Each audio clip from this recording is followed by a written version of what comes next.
It's great to have you all on the line tonight. I'm Paul Costello. I'm the director of the Vermont Council on Rural Development, but more to the point, I'm the chair of the local recovery and community solutions working group of the task force, the Governor's Recovery Task Force. And I'm welcoming you all to the Franklin County Forum. This is the first county-wide forum that we've put together. So we're trying out new technologies. We're trying out a strong agenda. We've worked with a great steering committee of local leaders to frame an agenda, to dig in forums around topics that are of pertinence to the future of recovery and resilience in Franklin County. And we're deeply honored to have you all with us. I'm going to turn it to the administrative liaison from the Agency of Commerce, Josh Hanford, Commissioner of Housing and Community Affairs, to share some welcoming reflections from the administration. Josh. Thanks, Paul. Good evening, everyone. As Paul said, I'm Josh Hanford, Commissioner of Vermont Department of Housing and Community Development, and the liaison for the Local Solutions and Community Action Team, which is part of the Governor's larger Economic Recovery and Mitigation Task Force. And on behalf of the Agency of Commerce, Community Development, and the Governor, just want to really thank everyone for coming out tonight and participating in this virtual forum. This is, you know, new way of doing business for all of us. And thanks for coming out on such a nice evening. And you know what I just want to say real briefly is that in many ways we're struggling with finding a way to say that we're in recovery already with this pandemic. You know, we know there's still a lot of response going on. But we need to start planning for that recovery. And we all know that recovery starts local, and that, you know, that's what we're here to talk to you about, learn from folks in the county about how to best plan for that recovery in Franklin County and build on what's already been started and share what your successes are as we go on this summer and fall with other regions of the state. So just thanks for coming out tonight and participating, and also for all the other team members from the Local Solutions and Community Action Team on this this call. You know, thanks for all your work and the heavy lift here. So thanks, Paul. Thank you, Josh. The Governor, when he structured his recovery effort, he had one group that was really looking at the immediate financial needs of businesses towards recovery. He had another group that was really looking at the feathering process of reopening businesses, at the protocols for the first stages of recovery. And then he had our group, which was really looking, I think he recognized that all solutions aren't going to come from Washington, D.C., or from the monies that may come from Washington, D.C., that recovery isn't just going to come from Montpelier, that it comes town to town, it comes from community groups, it comes from people who put themselves on the line for their communities. And there's an enormous power in trying to add up some of that energy, some of those stories. And when you think about all the work that's being done, probably all of you are engaged in one way or another. All the work that's being done in Franklin County and the other counties in Vermont, we need to learn from each other. So he really turned to us to say, let's look at best practices and models that are going on in different communities that could be shared, that we could mutually educate and encourage ourselves. So when we think about the way that we're using these county-wide forums, we really have a few primary purposes. We want to hear from local folks about the challenges that they're facing. We want to share some best practices in the topic areas that the county wants to explore. And those are the 4 areas that Jenna will go through in a minute. We want to share what other places have done, but we also want to learn what you're doing. What creative ideas have emerged in your community and in Franklin County that we could then take on the road to Brattleboro and Rutland County and other places around the state as they struggle with how they're going to move forward. We also want to be sure, as we reach out to Vermonters in this age of deep challenge to us, and that challenge goes everywhere from the health challenge to the economic challenge to the challenge of how we work together in unity as a people, that we listen to people, that everyone is infinitely valuable as a Vermonter for our future. And that means we want to listen to people and all listen to each other. And so bear with us through this process. Let's pay attention to what each of us has to say. And let's especially reach out and understand that the COVID crisis has hurt some of us worse than others, people who are most challenged, people who have been historically marginalized in our communities. And this is a time to look more deeply at these issues and see how we partner together to make progress. So that's a second thing. We also are going to be listening hard. We have a great resource team with us tonight that's going to be in each of these separate focus forums. And they're going to be thinking through what's going on in the conversation to think about ways that they may be able to help, how they could potentially provide technical assistance, what potential funding resources may be available. We're not going to build a big strategic plan for Franklin County tonight, but we may find some nuts and bolts of work that can follow this call and where we can build connections to help people in the county move forward. Finally, all of these conversations are going to be an incredible window into the heart and soul of Vermont. And we're deeply excited about hearing what Franklin County is doing.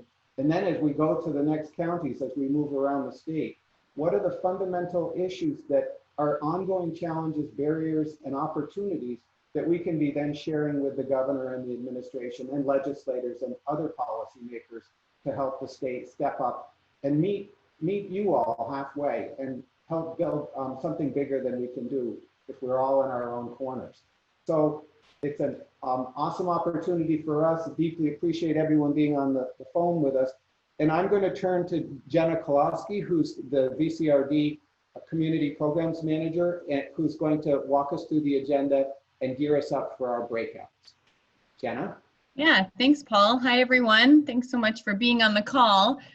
So we have to head over into our breakouts now, but we really want to take some time to just walk through how to get there, because as Paul said, this and Josh, this is a new way of interacting for us. We'd really prefer to be with you all in person, but this is the way we figured that we could all connect, and I want to walk through how to do it. So the schedule for this evening, in just a second here, we're going to head into our breakouts. I want to thank the steering committee of regional leaders and representatives that came together to help identify the topics for the breakout discussions and the issues that are most important to address in Franklin County today.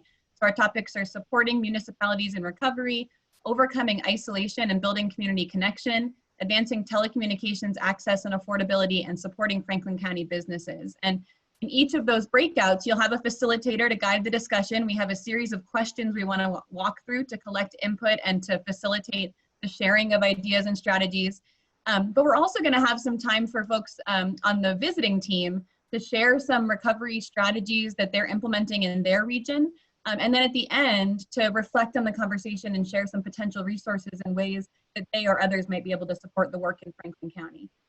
That they have it updated, that they have it in a digital form that is easy to access. That was a real shocker for me, how many of our local small businesses did not have all of the pieces that they needed, and they had to do a bunch of work to get there. But, you know, being in business isn't just about getting grants and loans. So a lot of people, a lot of businesses, we want them to be able to do more business. They want to be able to actually be in their business. So one thing that our downtown association does every year at the holidays for the last 6 years is we run a downtown shopping program. It's called Eat, Sleep, Shop Local. And the way that it works basically is incentivizes people once they've already spent money. So there are programs where you can buy a gift card and then maybe spend it at some point. The way that we do it here is you have to make the first purchase. And once you've made that first purchase, then you get a $5 coupon that can be used like cash at all of the participating businesses. There's only a limited amount of coupons, obviously. There's only so much money to go around. The coupon is used like cash. The business then is able to redeem all of those coupons, so they're not out any money. And so usually that's just a holiday promotion for us, and just in our downtown with a few other Wilmington businesses that are kind of on the edge of the downtown. And this summer we thought, we've got people here. There are second homeowners here. We need to get them out and spending money again. And so We went to the Wilmington Select Board a few days ago, and we branched out into the town of Dover also, which is the next town over, and are launching next week a combined program, which will run similarly to our Holiday Shop Local, but for 6 weeks ending at the end of August. We brought in about $10,000 from the two towns, plus Wilmington Works had a little bit of money, and we're kind of scrapping it together. But the idea is to keep people purchasing. So once they get one coupon, it's not over. Then they can get another receipt and go get another one. And there is a grand prize of, typically it's $500 cash, because you enter into a raffle as you go. It allows us to track how many participants have been in the program and how many dollars are spent, because you get a raffle ticket per set number of dollars you spend.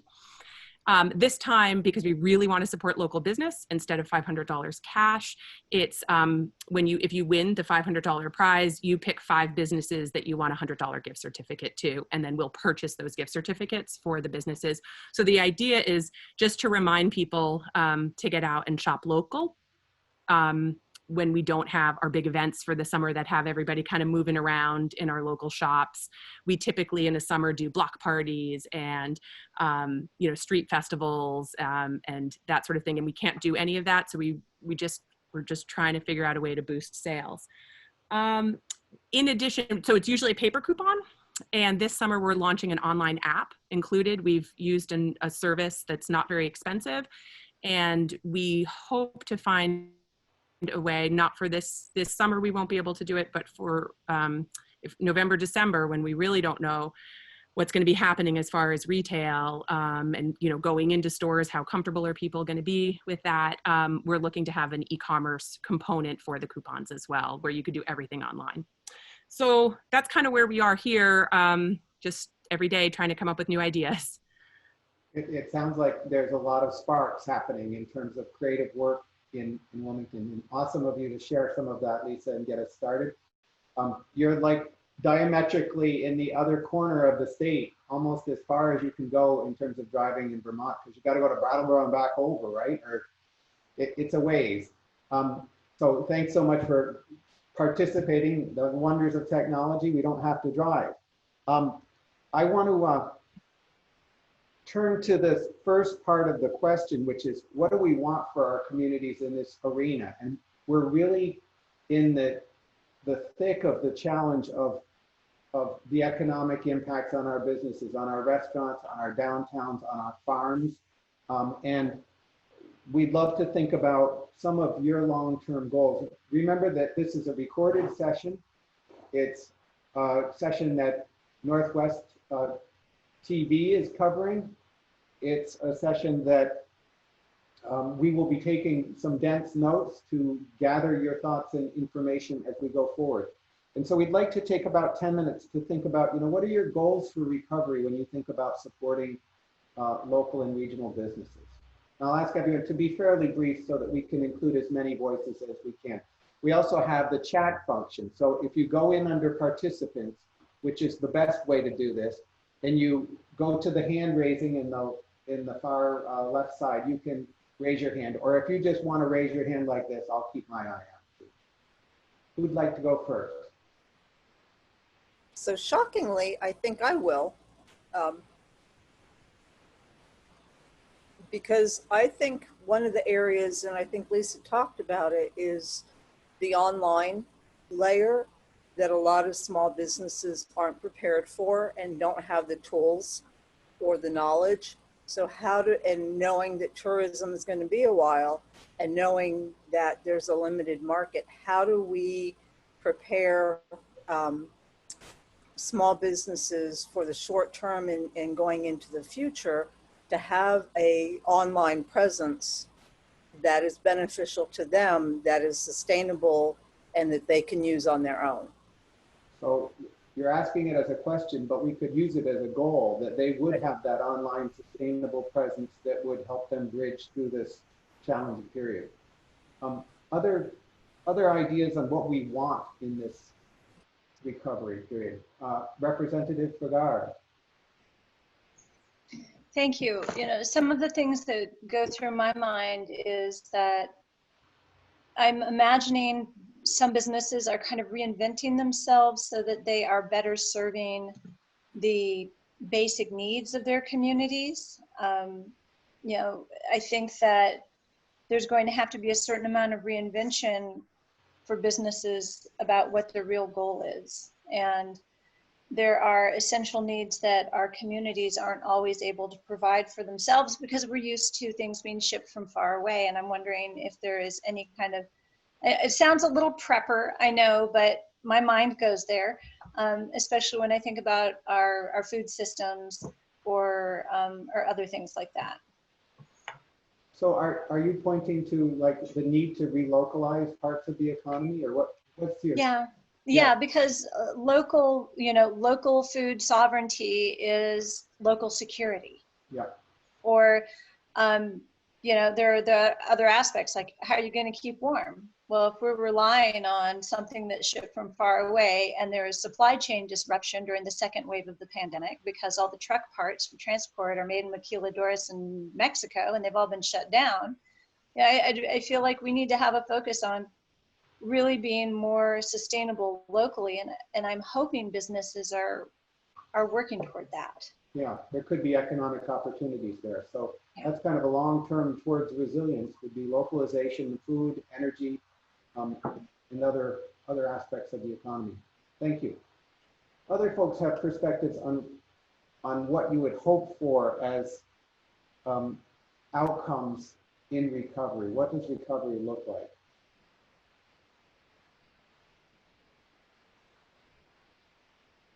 I'm going to go see if anyone's raised their hand on the corner. No one has. Oh, you're watching, Denny. Thank you. Okay. Other folks have perspectives on what recovery would look like in Franklin County or in your town. Yes, Chip. Nice to see you, Chip. Hi, Paul. Good to see everyone too. I think we also have to keep in mind that, you know, in any given day, you know, business typically closes for, you know, reasons, some negative, some positive, and we have to think about what's next. And I think that one of the things that we should be concerned about is, you know, just making sure that that it's possible for someone to start a new business when we get into the new normal and beyond. You know, I think it's good to have a conversation about how businesses should be able to transition online easily in order to stay sustainable. And also other aspects like being able to provide delivery, perhaps a pool delivery service and things like that for our current businesses that are open today. Mm-hmm. But even beyond those immediate transitions, I would hope that there's eventually a conversation about if we think that bricks and mortar retail, restaurants, cafes, salons, if we think there are going to be some fundamental changes, that hopefully we know what those are before they happen. And I don't have the answers, but there are some folks talking about what's the new normal going to look like, what's the future going to look like once we're even beyond the recovery funding and assistance that we're scrambling to provide today. But back to my original point, I would hope that there's still the ability to gain access to capital and space for the new businesses.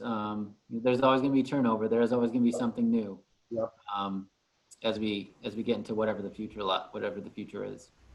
Great thoughts, both on supporting new businesses that can emerge in this period, but also your longer thought to resilience and economic renewal ultimately. Like a lot of people say, we're not going to go back. There's no normal to go back to. What's the future we're going towards? And I think we're all wrestling with that question. So do other people have perspectives on what that future looks like if we're successful? Yes, go ahead, Sarah. And I'll share more about it maybe once we get to the portion of strategies for the future. But I'm in workforce development mostly as the Working Bridges program through United Way of Northwest Vermont, and I'd love to see employees be able to have resilience and have these businesses be able to retain their employees. I know, right now there's a lot, right before this, businesses were struggling to find and retain their employees with low unemployment. Obviously now that's changed a bit, but I think businesses still struggle with the same issues that people have, life issues that keep them from, showing up and being able to be present at work. So I want to promote strategies that that encourage resilience among employees so that businesses can keep them. Great, thank you so much, Sarah. Other things that would be positive outcomes that we should be aiming towards as we look towards a renewed economy in a recovered period. Liz had her hand up, Paul. Liz Gamache? Yes. I guess I should call her mayor because she's mayor for life once you're elected, right, Liz? Hey, how's everyone doing? It's nice to see so many Franklin County friends and folks from far beyond. A couple thoughts.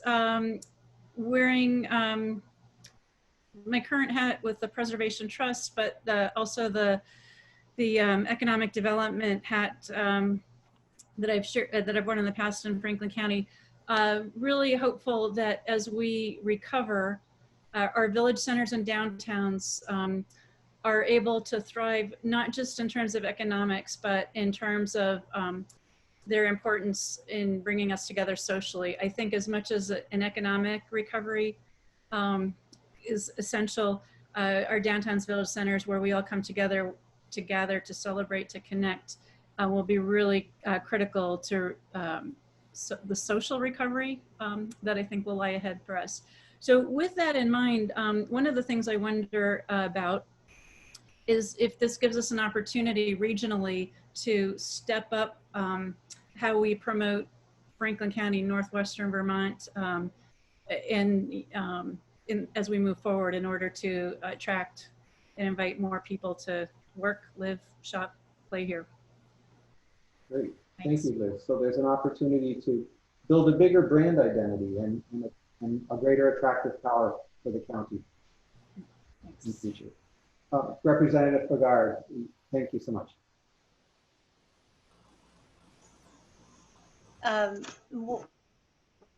One of the things that my mind went to when Sarah Allerton was speaking is childcare.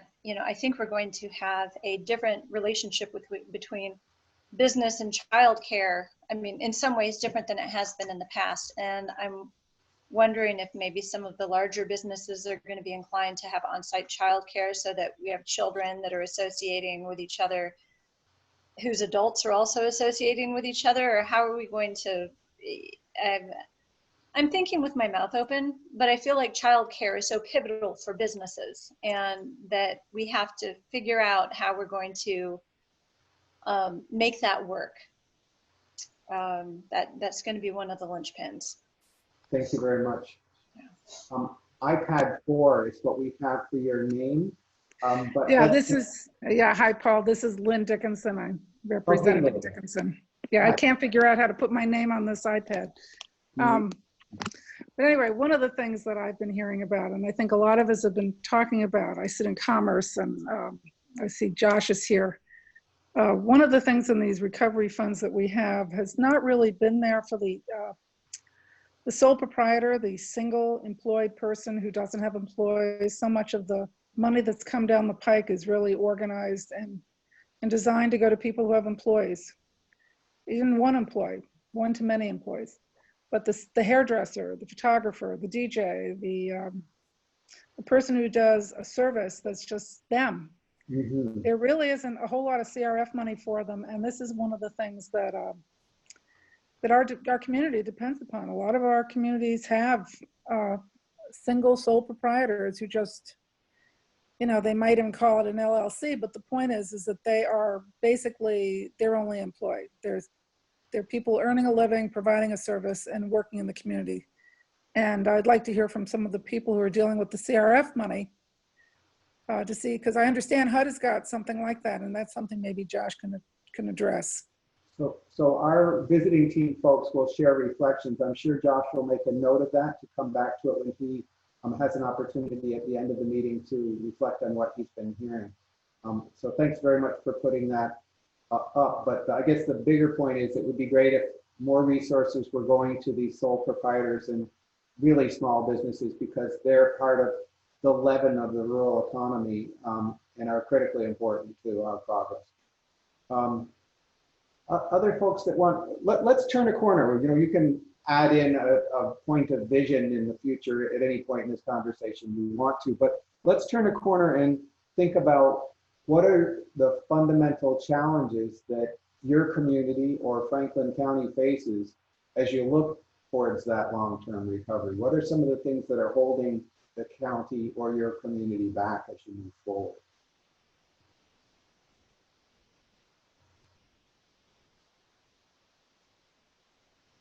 And I don't live there, but I'm feeling a few of them. How about Representative Brian Savage? Thank you so much for being with us. Oh, thank you for the invitation. Certainly in my community, and we have no control over this, but the Canadian border being shut is really a detriment, and it's noticeable.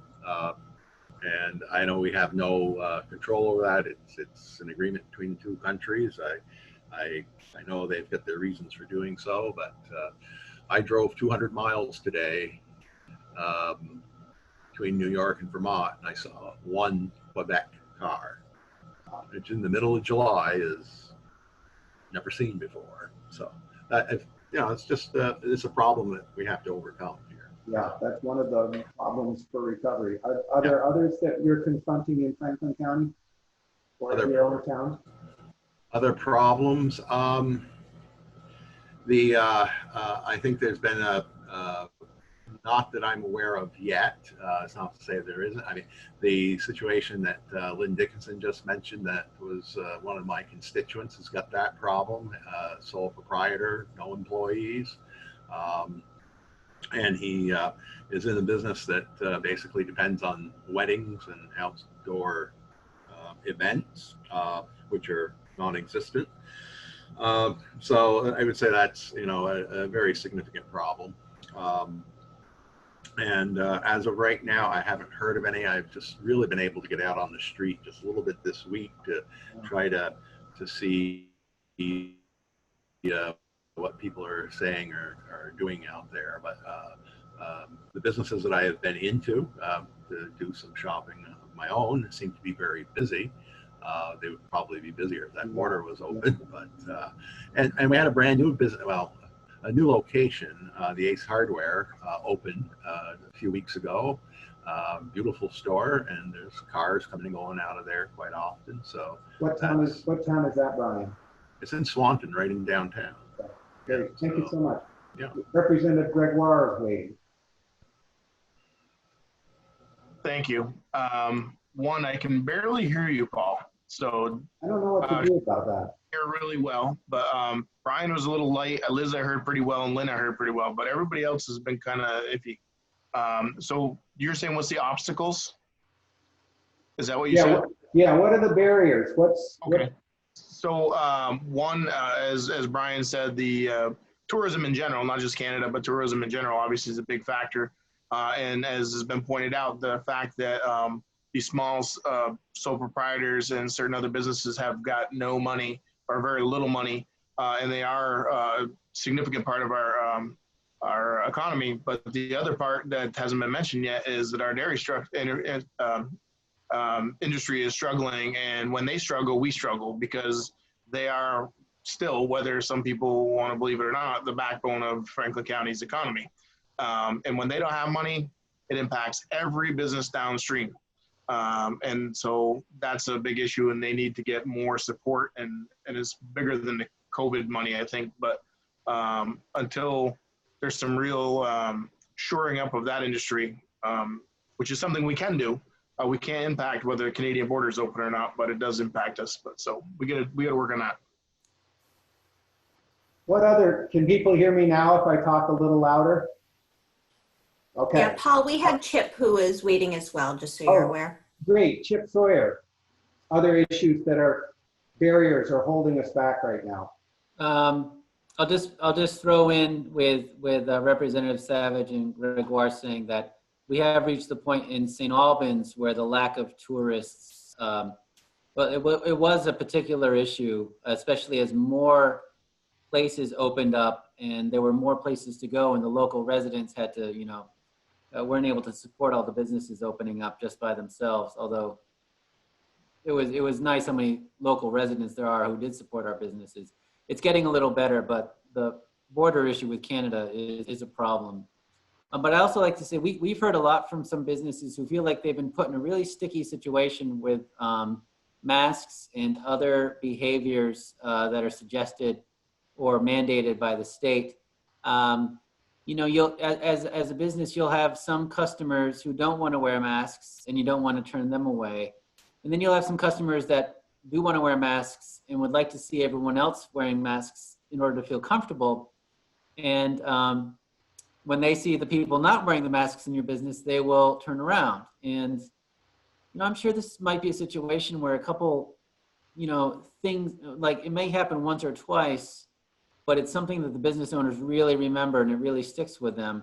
I'm not sure how prevalent the problem is, but I know it is out there, and I'm not so sure what we can do about it, but just to acknowledge that.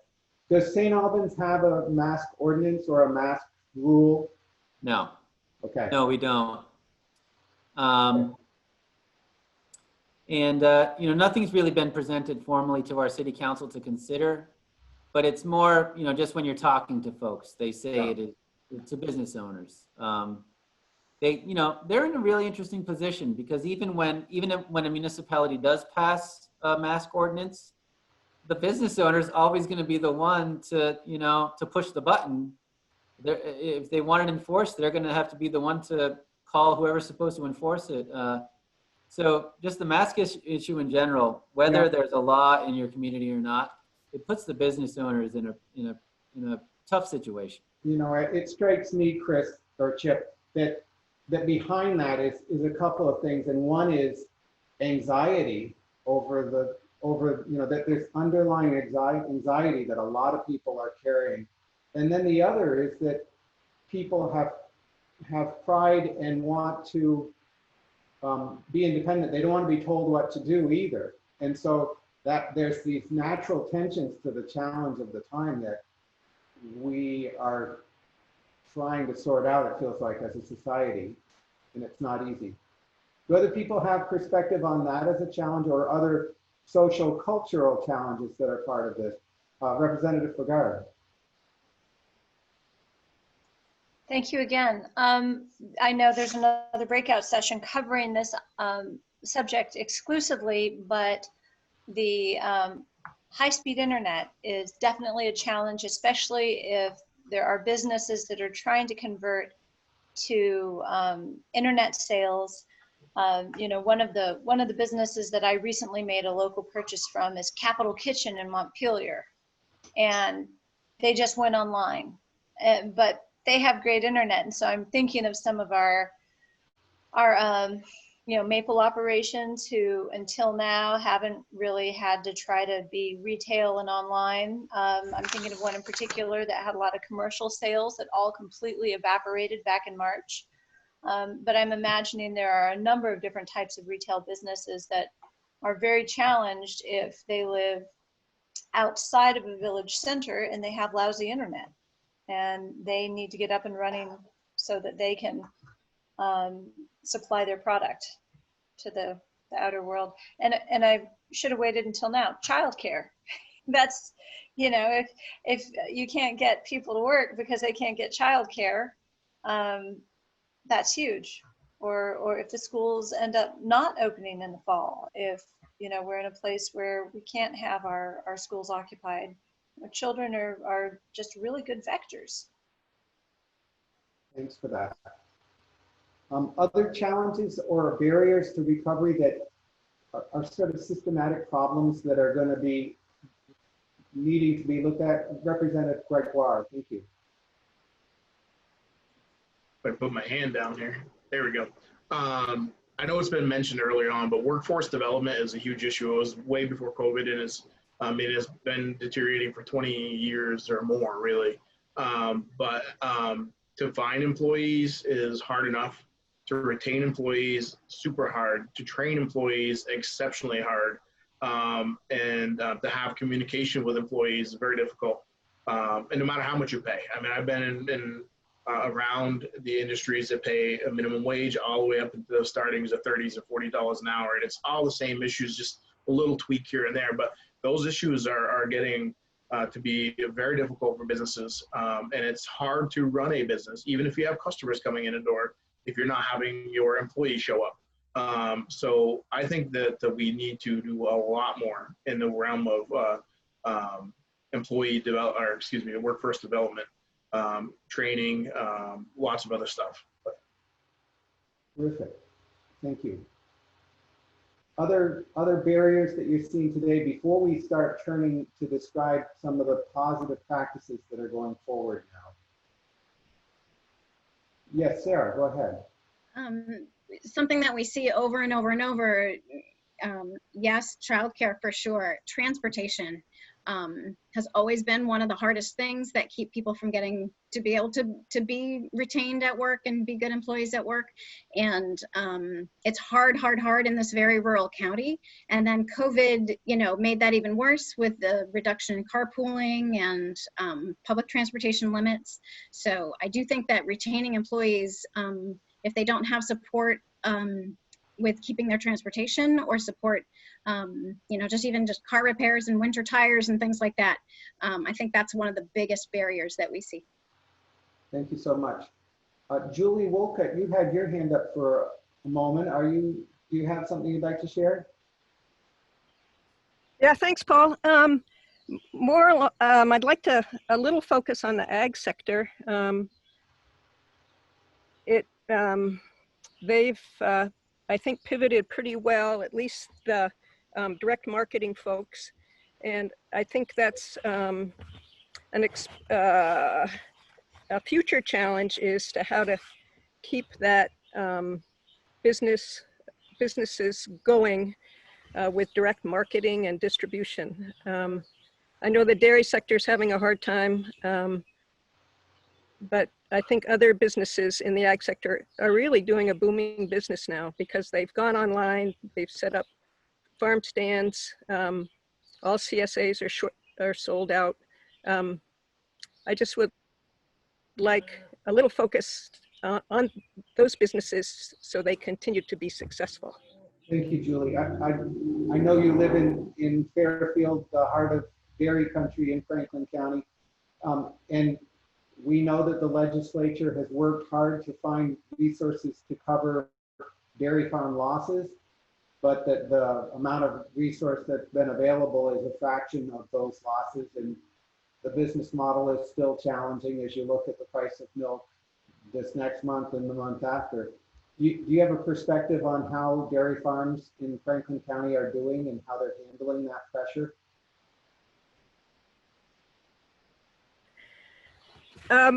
The organic market seems to be really strong and is not, the prices have not dropped for organic dairy producers. So that's a good thing. And I think Fairfield maybe has 20 organic farms now. No kidding.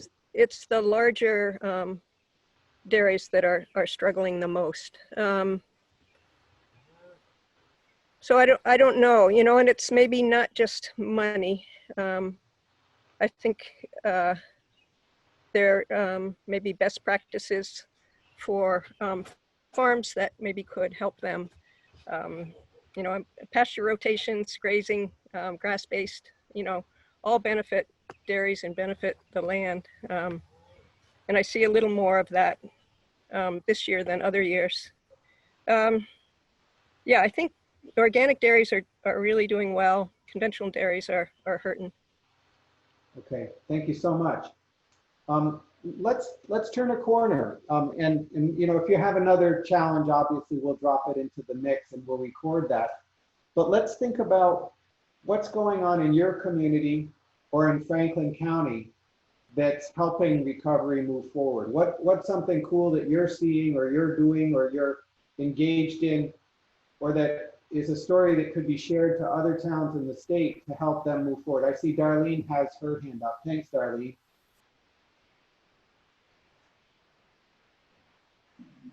Hello, everyone. What I think is an opportunity, and what I've noticed is that the real estate market is really booming right now. And it's booming for the state, it's booming for Franklin County, and it's even booming in Richford, I think. Which means there's probably going to be somewhat a change in the area in general.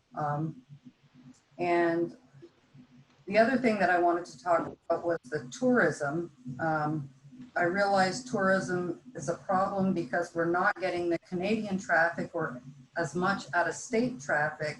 But I think that local people are just itching to do something. And I think that we could do a lot more to promote within our own communities to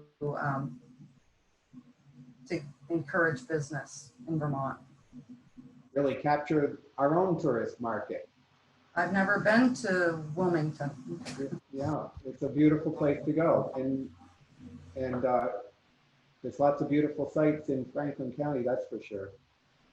Are there other ideas on things that are being done in your community to advance, to support local businesses, support agriculture and ag development, to support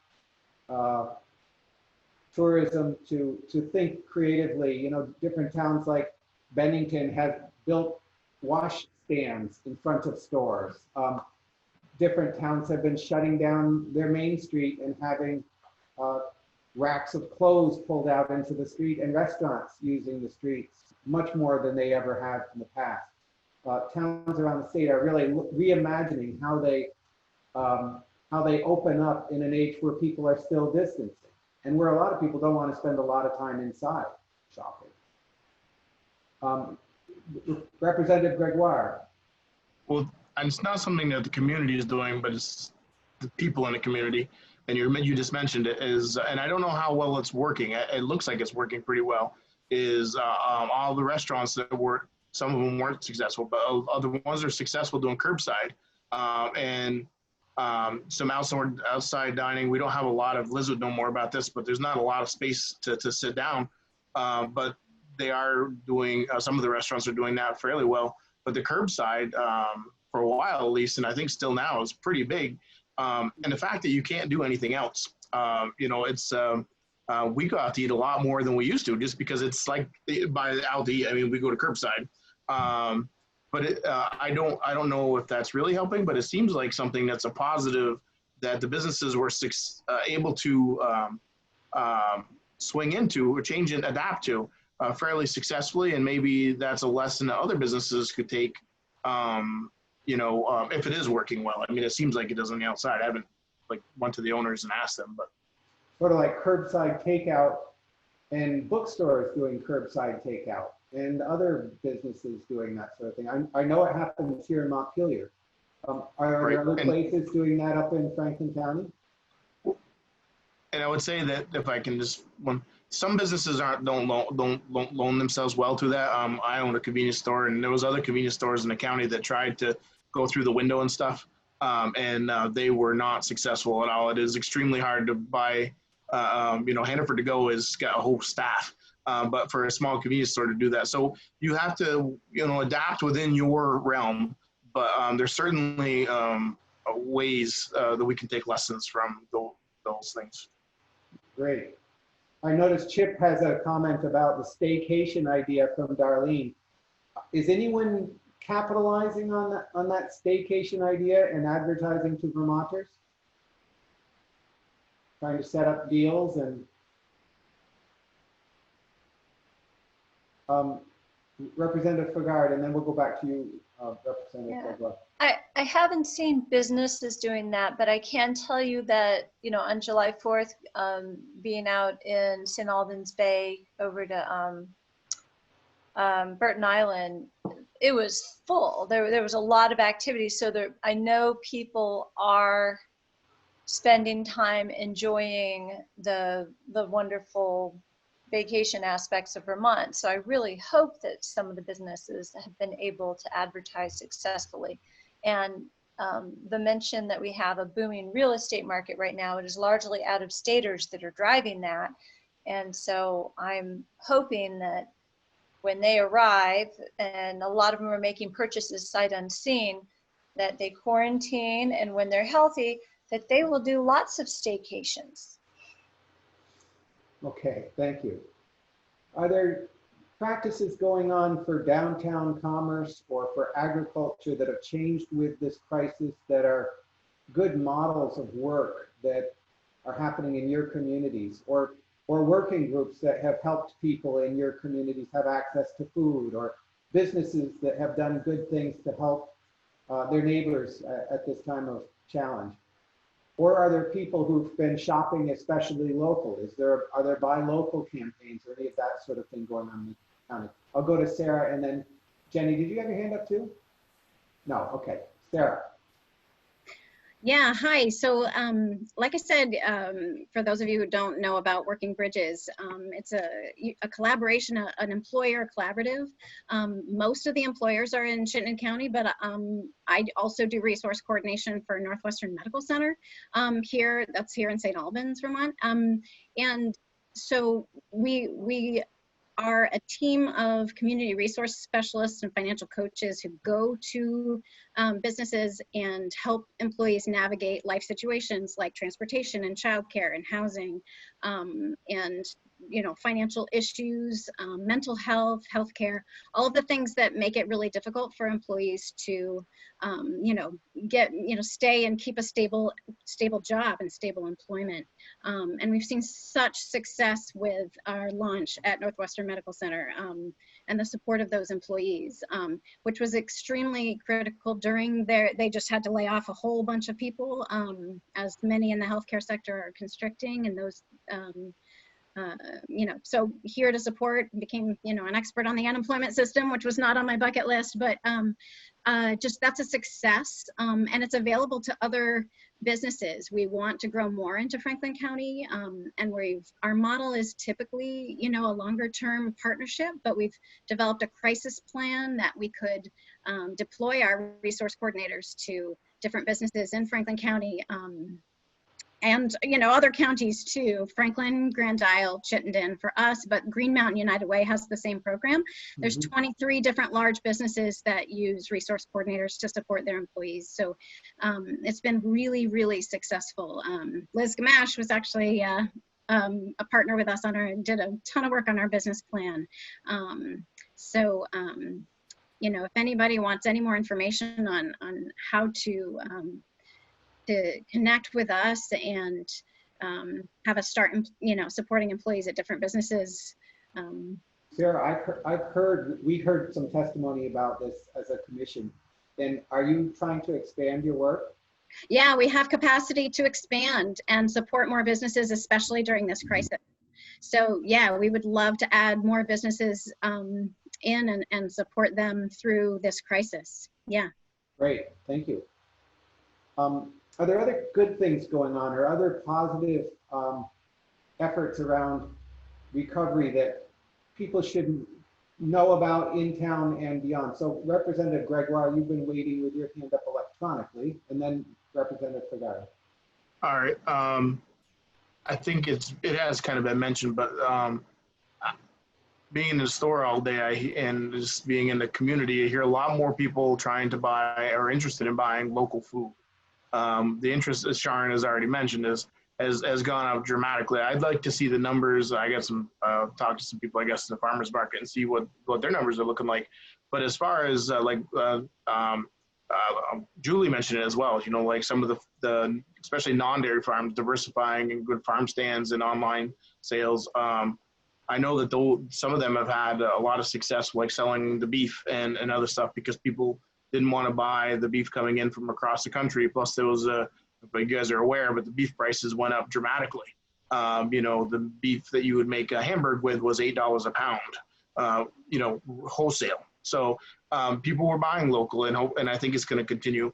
So that's one thing that's, there's other, not just food, but there's other things people can buy locally. And I think that's kind of where we have to focus, by the way, is on things that they can't get on Amazon, because Amazon's doing extremely well too, because There people are going there like there's no tomorrow, but they can't buy certain things that we can make here in Franklin County. And I think people want them, and they can't give us nice, fresh, safe food, you know, from California or Peru or wherever, but we can here in Franklin County. And I think that that's something to focus on. And I think it's been something people want. Can you describe your store really briefly? Where is it? And my store? Yeah, it's a convenience store. You don't sell a lot of local food, do you? I don't, because we're surrounded by people who do. Oh, yeah. You can go to any of our neighbors and buy the meat from them, or the eggs or the chicken. So it doesn't make sense for us to compete. Yeah, we're not like in a city or somewhere else where that's the option. That, you know, they can get them from a dozen plus places. Okay, where are you? I'm right in the center of Fairfield. Oh, no kidding. Yeah. Great. But we're surrounded by that. Like I say, so we don't dabble in it because there's no reason for us to compete with our neighbors. And we'd be buying from them anyway and having to mark it up. So it makes more sense for the people to go right directly to them, save the money, take the middleman out of this. Yep, excellent. Well, thanks. Others have perspective on things that are going on now or that could be good markers for good practices. I see Julie's got her hand up. Or are you clapping? No, I'm not clapping. I could clap for James, but I'm not right now. So I think recreation is another area that we could look at. Just even on my rural road, it was incredible the number of people that would be running, biking, walking. And I think the opportunities for rural Franklin County to develop recreational opportunities tied in maybe with the village centers is great. The rail trail is being improved in the county, and that'll bring some folks, but I think it's an area that could be focused on, is just recreational opportunities here. This work is booming all over the state, from where Josh lives in Randolph, where Raffle or Rasta has built a huge network, to Montgomery up in your corner, the corner of your county, where they're looking at bike trails up through to JP and real dynamic youth culture, young families wanting to be there because they want to be on their bikes and they want that outdoor lifestyle. Are other places in Franklin County looking at opening cross-country ski areas or opening mountain bike facilities? Is work happening on the ground to drive that? Are people organized around that?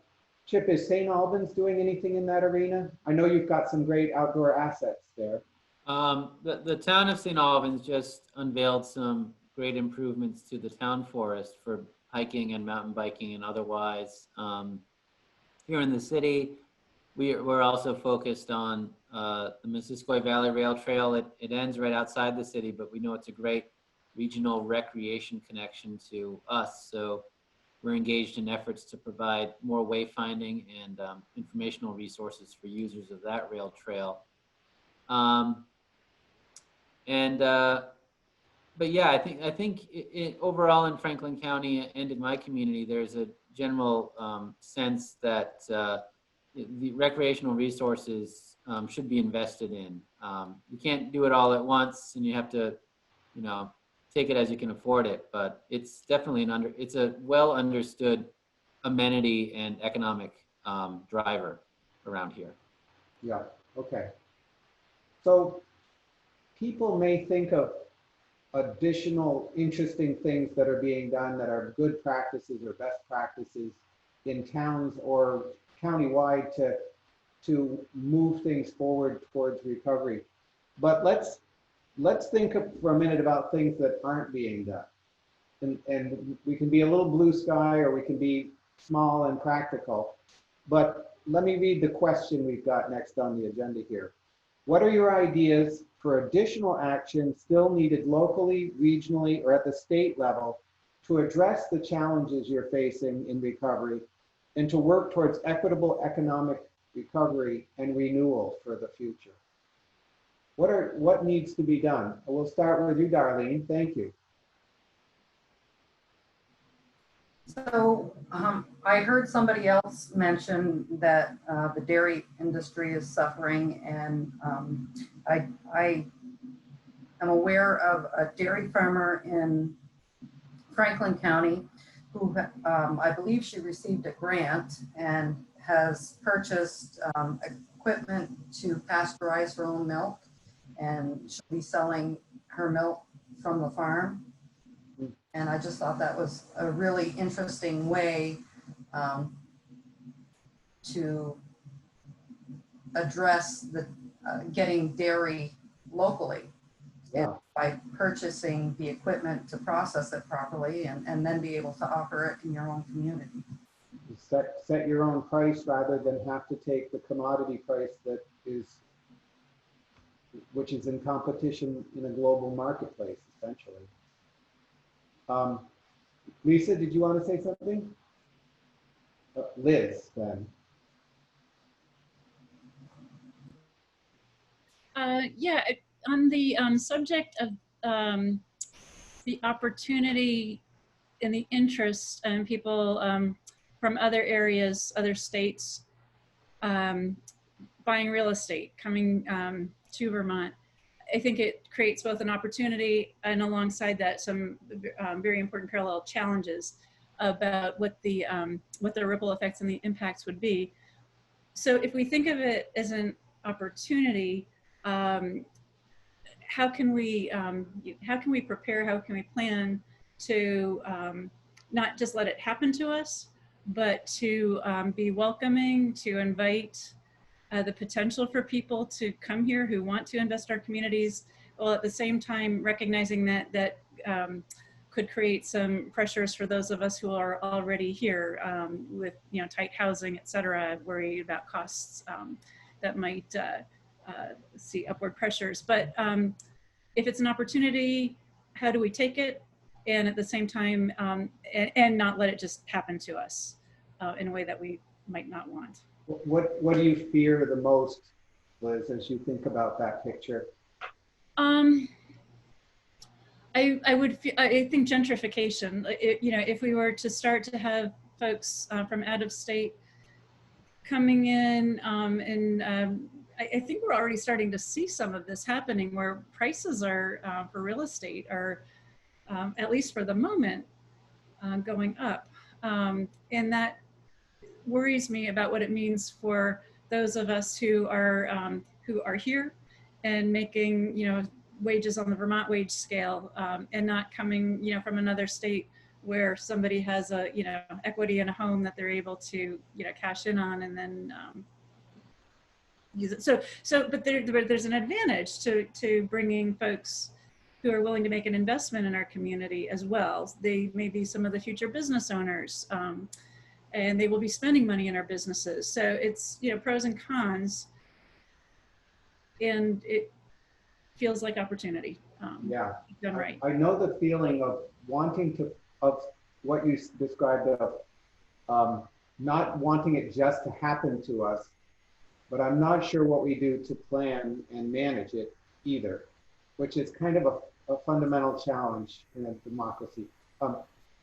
We'll come back if you have some more thoughts, but Representative Gregoire's been waiting, so we'll go to him and then we'll go to Representative. Actually, I just wanted, because Liz mentioned this and I wanted to piggyback on her comment, because dealing with real estate, one of the biggest obstacles that I'm seeing is those people that I know, and my son's included, a lot of people were looking for homes before COVID hit, and then all of a sudden they couldn't.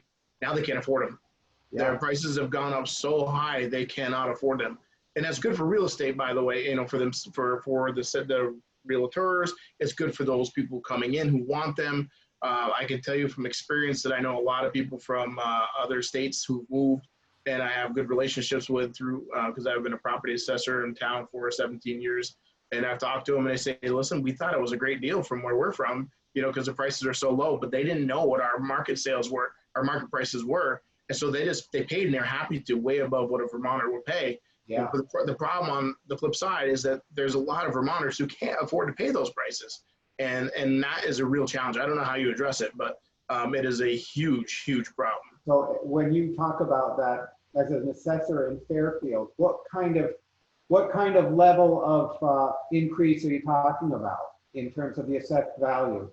Well, one of my favorites, and they're very, very nice people from down in just north of New York City, years ago. This is in the last bubble.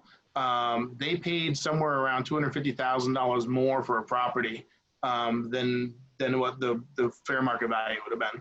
And it really, I mean, they thought they got the greatest deal. And they're kind of like, boy, we wish we would have met you first.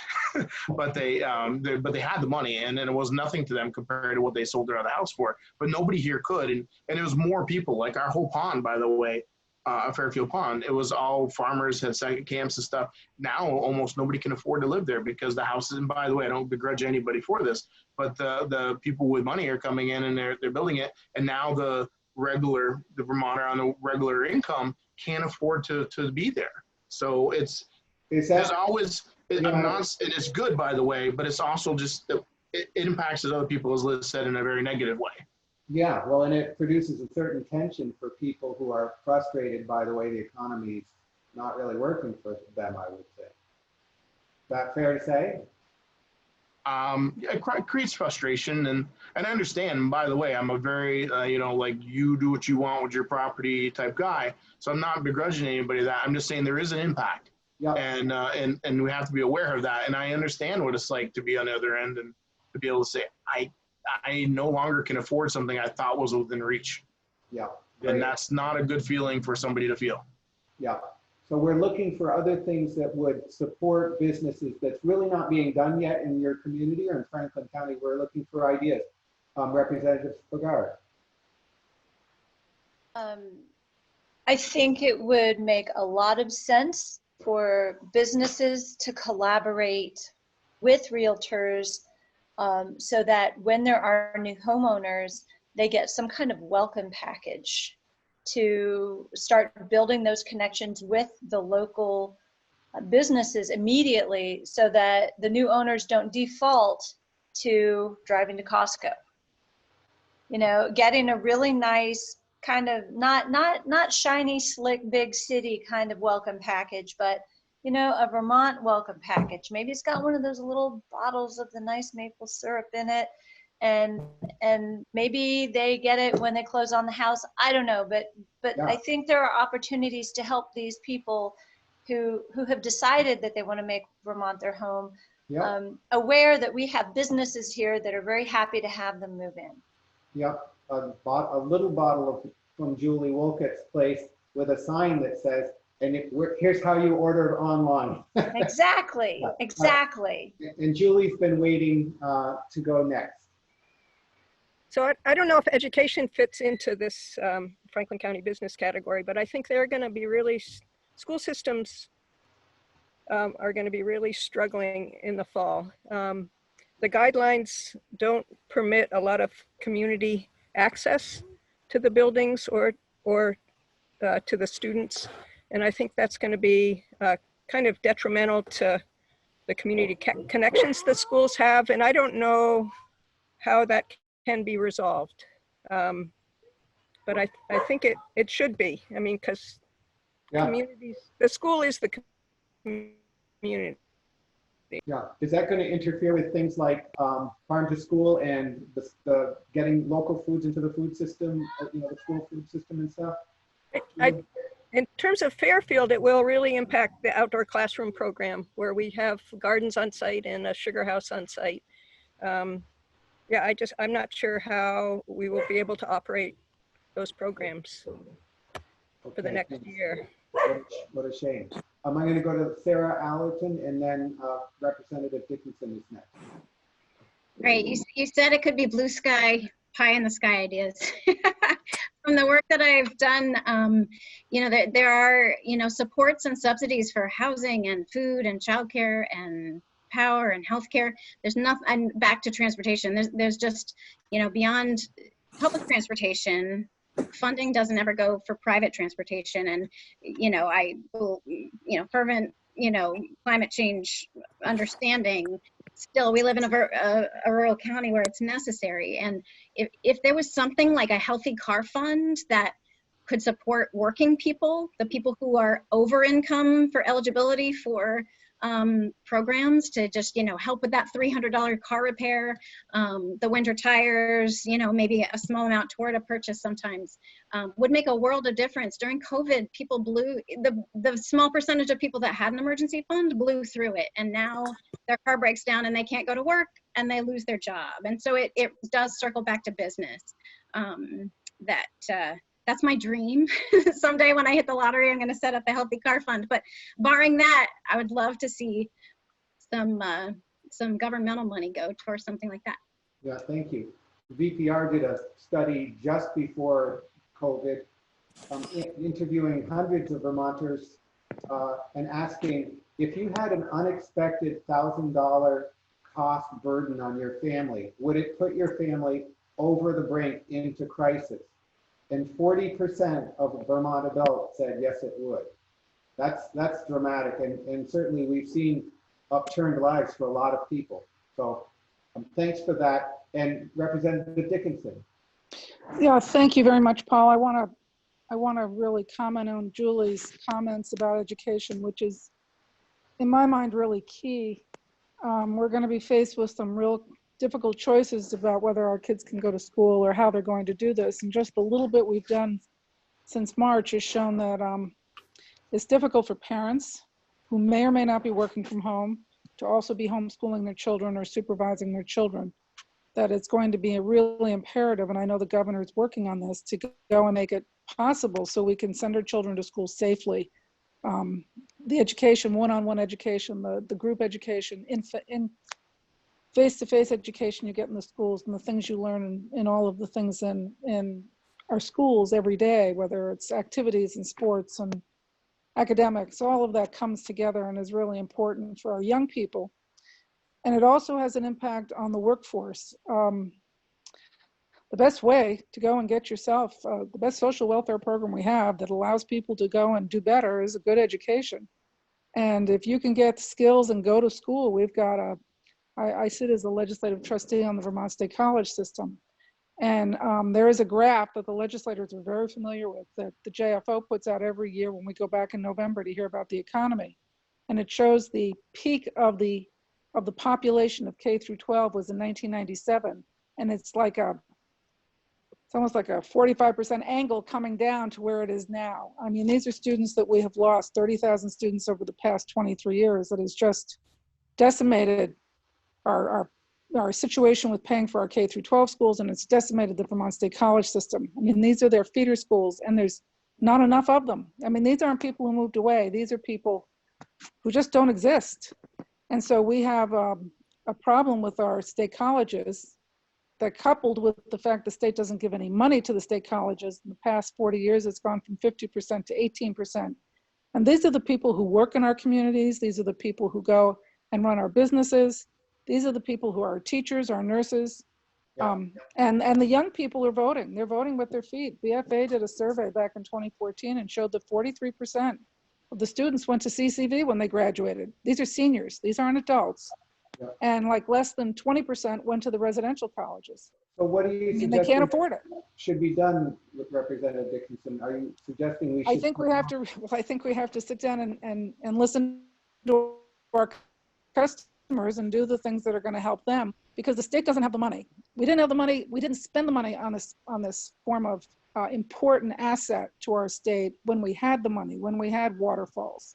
Yeah. We don't have that money anymore. This is going to be a very tough year. Yeah. And 2022 is going to be even tougher. So we're going to have to sit down and really find a way to we're pouring millions of dollars, billions of dollars into K through 12, and we're shortchanging our higher education. And this is really having an impact on every aspect of our society. Yeah. CCV will be going into St. Albans City. Yeah. I mean, it's been there all along. It's going to get a brand new building. VTC is going to be doing their nursing program there. That's an important piece. But it's, I think a lot of these kids, when they look at going to college this year, they're going to look to CCV, which is good, because CCV is a real valuable asset for us. Yeah. I want to be sure, we've only got about 6 minutes left of this section, that we're getting any last idea for action that towns could do, that local leaders could do, that could be done to support local business development, support their recovery, support their future? Anything from buy local efforts to anything else you can think of. And Liz has been waiting. Go ahead, Liz. Yeah, I don't recall what the percentage of Franklin County residents is that commute to other counties, Chittenden County in particular. So now for those of us that are fortunate enough to be retaining our jobs during COVID, we're adapting to this new normal of working remotely. And I think, we're hearing signs that for many employers, they will, in some cases, rethink how and where employees can work in the future. If that means we've got more folks staying here to work in Franklin County during the day, less of that out-migration to Chittenden County, that could be really.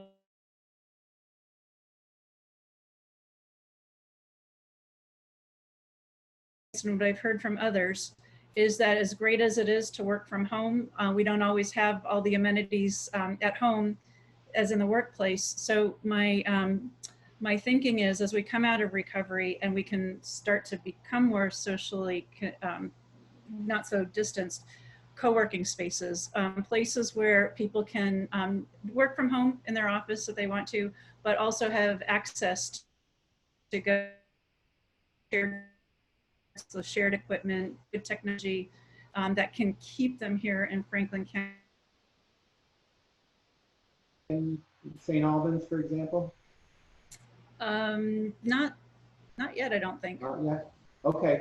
And I see Representative Fagarty saying that buy local efforts that could include a list of Franklin County businesses, perhaps a website with links to encourage people in this time of recovery to support your home businesses and help. But that's not happening yet, it sounds like. It's an idea. Are there other ideas for things that could be done in their county or in your own community? And we'd love to hear from people who haven't shared an idea yet, who've been more quiet. Yes, Chip. In St. Albans, one of the things we did was we quickly stood up a local currency called downtown dollars. I think we stole it from Newport. We stole it from someone else. We stole it from someone else. But the idea of having a program where people can buy it for themselves, people can give it to someone else as a gift, but once one of these cards is purchased, that money will somehow be spent in your local community. That there's peace of mind to that. It has a focused multiplier effect in terms of the local economy. And certainly in a place where businesses really can't do their own gift certificates or gift cards, having a community program that does that can be beneficial. So we came up with a really simple way to start it out, and it's put $6,700 on the ground in St. Albans around the downtown. We'll see how it happens. We'll see how it pans out. How long has that been going, Chip? Started around graduation time, because that's why everyone wanted one. They wanted to give them to the teachers and to the students graduating. So April is when we started, maybe March. I don't know. It's been a blur. Yeah. And Elizabeth is possibly working on doing the same thing in Swanton too. We were just talking about that. Oh, great. Elizabeth, did you want to say something? I see Evan. No. Evan, forward. Yes, please. Hi, Evan. Hey, I wasn't sure if I was going to say anything because I'm actually I don't live in Franklin County, but I'm in Burlington. But I really wanted to listen in to hear the discussion. And one question I had is, in Burlington we're seeing a lot more Grubhub, Delivery.com, DoorDash is also here. It's technically, I suppose, providing some income for drivers, for people to subsidize their income. Technically, maybe helping restaurants move into delivery. But I also see some challenges there where they're taking some pretty high commissions from restaurants. and also potentially not looking at the total cost of the delivery business for the driver, insurance and the cost of maintenance, these sort of issues. I'm just wondering if anybody is seeing the penetration of these types of services in Franklin County, and as far as blue sky idea, anybody interested in starting up a transportation network company to instead of Grubhub or whatever, to be able to provide maybe a more fair model for drivers and businesses. Yeah, Chip. That's something we're interested in figuring out. Not sure how to do it, and not sure how to do it so that whoever's providing the service doesn't take too much off the top, that people don't want to use it. But we do know that a lot of businesses that did deliveries at the beginning of COVID, because that's the only thing they could do, well, they've decided to keep doing deliveries indefinitely, which is probably a good idea in the new normal. But to be able to provide some sort of pooled delivery service for an entire downtown or an entire village where any business there could take advantage of it and would be able to provide that service to people in the general community. I think there's interest in doing that. And the question is, how you do it. We haven't in St. Albans, it's on our list of things to look into, but we haven't dove into that yet. Evan, it sounds like an opportunity for an energetic entrepreneur to knowing. Great. Well, I'd love to follow up offline, Chip. Okay, great. Any other last thoughts before we turn the conversation to members of the visiting team to share some reflections?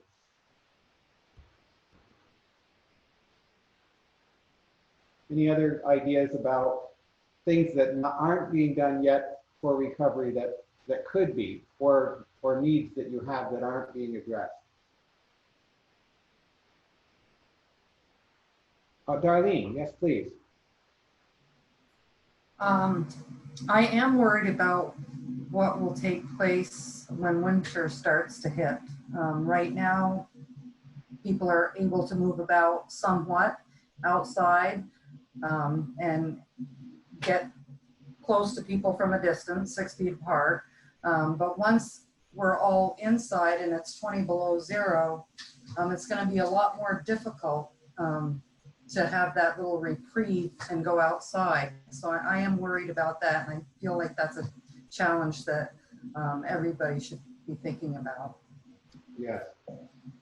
Yes. Well, thanks for putting that out there. I think we all have a lot of uncertainty as we get into the fall and then the winter. And with COVID growing in other states at the same time, what kind of social distancing situation we will be in, when a vaccine could be developed. It leaves a lot of uncertainty that's producing a lot of deep concern for people in the state of Vermont right now. I'd love to turn it over to members of our visiting team to share some reflections. And Gary, who's been faithfully taking notes and keeping track of the conversation, is the head of the Vermont Downtown Program and an ally of ours in so many different community activities. Gary, do you want to take a start and share some of your reflections on what you've heard? Sure, I'm happy to. And I'll be brief, Paul, because I know you want others to get a chance to chime in. We've got time for you. Okay. I just want to, reiterate some of the comments that some of you all have made during the call today, and I think it's really important that we take a look at our, the strength that we have here in Vermont, with our local businesses and our local systems and food supply and food chains. And we really try to figure out how we can strengthen those systems so we can be more self-reliant and more dependent on our own systems and less dependent on outside chains as much as we can. It's not to say that we're never going to, buy things from out of state or out of country. We're certainly we can't produce everything here in Vermont, but I think there is a real opportunity. And the gentleman that just mentioned that, the local delivery systems and figuring out how we can, how we can do that better and not try to duplicate or have each business try to do that on their own, because that's a real burden on them. So I just want to reiterate that's a real important piece, I think, as we move forward to figure out how we can strengthen those systems. And I think as Vermonters, we're probably better positioned to do that than other states are, because of who we are and because of the strength of our communities. And also, it was mentioned earlier, as we're going through this, we're not going to have a lot of tourism, and the the fall and the winter are going to prove to continue to be challenging on a lot of our industries. And I think the more we can encourage folks to take Vermont staycations and to go check out Bennington and to go check out the terrific places we have all around the state, and to spend our money on local vacations here in Vermont, I think that's going to help kind of the bottom line of our lodging and tourism industry that's really suffering right now. So I just want to remind folks to do that. And I also want to mention that there was an idea of trying to list businesses and where can we shop locally, creating welcome packages for residents as they're moving here. I think all those kind of things, as we remind each other, like, where can we go? I struggle sometimes in Montpelier. Where can I buy men's clothing, right? Where there's certain products that I'm looking for that I have to buy online. And, I'm definitely an outspoken, person against things like Amazon, but I'm not going to tell someone that they can't ever shop there. But I always try to think about what can I, how can I purchase these items locally first? I think if we can create some systems that allow us to make it a little bit easier to find those items, would be really important. I know 7 Days recently launched a platform, to have a list of businesses that you can find to support. And I think those kind of things that can be statewide or regionally scaled will continue to be important. So those are just a few of my observations. Obviously at the statewide level, we're looking at how we can take some of the money that the legislature approved to put into some consumer stimulus programs at a statewide and regional level, and I think you'll be seeing some of that come to the forefront here in the next few weeks to next couple months. So anyway, thank you all for your ideas today, and I think you all are doing some tremendous work. One final thing I'll say is that we have a lot to learn from each other. And so there may be a community next to you, there may be a county next to you that's doing exactly what you want to do. And I think we just need to keep the dialogue and communication open. So thank you. Thanks. Darcy Carter is on the phone, who's the head of the Small Business Administration for Vermont. Darcy, we can't see you, but do you want to share some reflections? Yeah, and I'm sorry, I can't get my camera to work. I kept trying, but just quickly, I just wanted to mention, can you hear me okay? Yes, yeah. Okay, so there are small business development centers around the state that's a part of the SBA. They did get a very large increase from the CARES Act to provide more technical assistance, including the e-commerce and the digital literacy that was mentioned as a really important thing for our small businesses. So I would encourage people to reach out. Steve Dencham is the person for Franklin County, but they definitely have the ability to hire additional consultants, and this is a priority area for them because they know how critical it is. And I did want to mention we still have SBA programs that are available. Sole proprietors are eligible, independent contractors are as well. I know the state grants are very popular, so I wouldn't steer anyone away from that, but I did want to mention those. We have the economic injury disaster loan, a direct loan from SBA, and also the PPP loan is still available. That's great to know. So that PPP is still available for small businesses in your county that need those. Thanks, Darcy. Yep. And I want to invite Josh Hanford, the Commissioner of Housing and Community Development, to share his reflections based on what he's been hearing. Sure.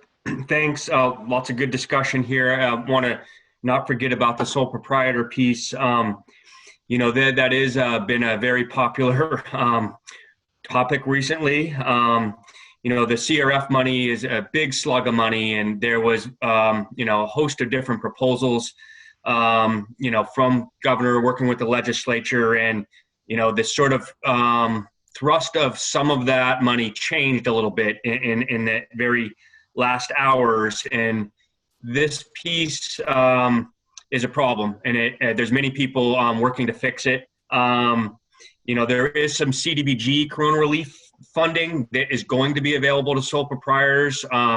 You'll see an announcement about that next week. There'll be a grant program, but it's just a drop in the bucket. It's going to actually have to be, sort of a lottery, because there's only about 250 grants available, and there's, 30,000 sole proprietors, a statistic I've heard in Vermont. And what that represents is a lot of the gig economy workers, folks that are 1099, that, you have a barbershop and you own it, sole proprietor, and there's 3 other barbers that, get a 1099 that work there, and just, it's rampant. So I've, in fact, was on a couple calls today with Chairman Marcotte and others, thinking about how some of the other business assistance money that maybe doesn't go out the door, isn't as popular, can be repurposed for this goal, and I think we'll get there. The other thing that I wanted to sort of think about, maybe I'll end with the positive stuff. The next thing I just want to focus on, not forgetting, I heard it a little bit, but just want to reemphasize is, making way for new business startups is important.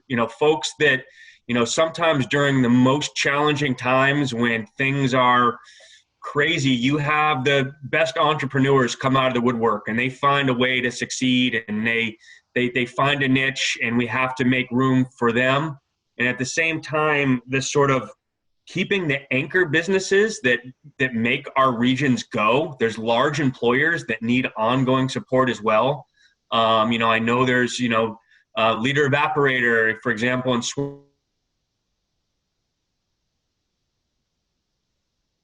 financially, that comes with work on their child care needs for their employees, their workforce development needs, and it's all related. The other thing that sort of is that we have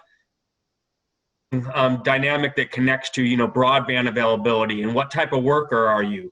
Are you a blue collar or a white collar? Can you work from home, lucky like me, and able to do this? Or do you need to go to the factory? Do you need to go to the grocery store and work? And what those jobs mean today is different, maybe. People have a better appreciation, I hope, and that, what sort of transportation is available for folks, and not forgetting that there are, those that are less fortunate but do have jobs and need other supports is important. And then on the positive stuff that I heard, staying local, staying home more means, food sales are up. Maybe restaurants are down, but people are buying more food than ever. So in a county that produces a lot of food, that's an opportunity to find a way to buy more of this ourselves. Recreation sales are through the roof. You can't go buy a brand new bike right now. All the bike shops in Vermont are sold out. Boats are sold out. Kayaks are sold out. What that tells you is if people can't go on big vacations and they can't travel, they recreate locally, and they're not going to buy a kayak on Amazon. They're going to go and they want, so there's an opportunity for some newer retail that hasn't done that well in the past. And then 2 other quick things on the housing. The youth, might stay more local than they have in the past. People are moving in that want to be in a safe state, and the housing market has 2 sides. Yes, we could drive up costs, but if we do this right, there are some communities that have an abundance of homes. I know Richford has homes that are affordable. We need people moving there, and we need to encourage the new folks that are coming into the state to look into our villages that need reinvestment, and those older homes. It's not just buying a home on 10 acres out to be away from everyone. Invite them into our communities, reinvest in that housing stock. It'll benefit us in the long run and ongoing. So I know we're out of time. We got to head back to the closing session.